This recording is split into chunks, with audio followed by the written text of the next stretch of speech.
Question number 15 क्या है, आर्थिक गतिविधियां रोजगार की परिस्थिति के आधार पर आप कैसे वर्गीकृत कर सकते हैं। सो गाइस क्वेश्चन पूछ रहा है कि रोजगार की परिस्थितियों के आधार पर, आर्थिक गतिविधियों के आधार पर इनको किस प्रकार वर्गीकृत किया जाता है। तो गाइस रोजगार की परिस्थितियों के आधार पर इनको दो भागों में बांटा जाता है। रोजगार की परिस्थितियों के आधार पर आर्थिक गतिविधियों को दो वर्गों में बांटा जाता है।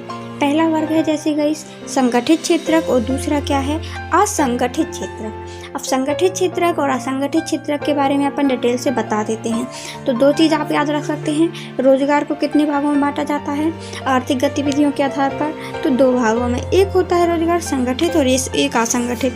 इनके बारे में आप डिटेल से पढ़ चुके हैं, अब थोड़ी सा अपन समझा, अब तो वैसे ही समझ चुके हैं। संगठित क्षेत्रक क्या होता है गाइस, तो संगठित क्षेत्रक में वे उद्यम कार्य करते हैं आते हैं जहां रोजगार की गाइस अवधि निश्चित होती है, टाइम निश्चित होता है। ये क्षेत्रक सरकार द्वारा पंजीकृत होते हैं गाइस। इसमें रोजगार की अवधि, वेतन निश्चित होते हैं, उन्हें सरकार के नियमों का गाइस अनुपालन करना होता है। तो इसमें क्या होता है, संगठित क्षेत्रक में हमने क्या क्या देखा गाइस, इसमें हमने देखा रोजगार की अवधि निश्चित होता है, सरकार द्वारा पंजीकृत होते हैं। जब सरकार द्वारा पंजीकृत होंगे तो उनको रोजगार को सुरक्षा मिलेगी, चाहे जिसको निकाल नहीं सकता है।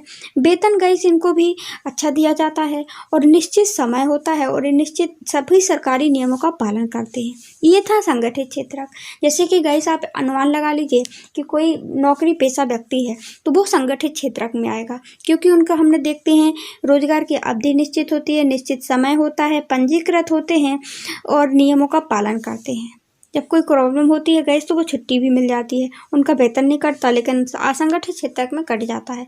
असंगठित क्षेत्रक क्या होते हैं गाइस, इस क्षेत्रक में गाइस छोटी छोटी बिखरी इकाइयां हैं जो बड़े पैमाने पर गाइस सरकार के नियंत्रण से क्या है, बाहर हैं।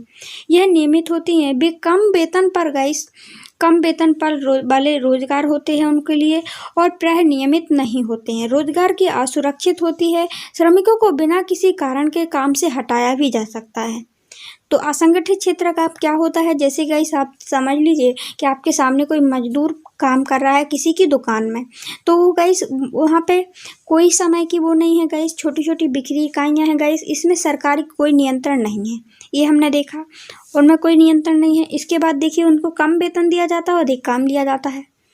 रोजगार भी सुरक्षित नहीं होता है, उनको चाहे जब निकाल दिया जाता है, और श्रमिकों को बिना किसी कारण के निकाल दिया जाता है।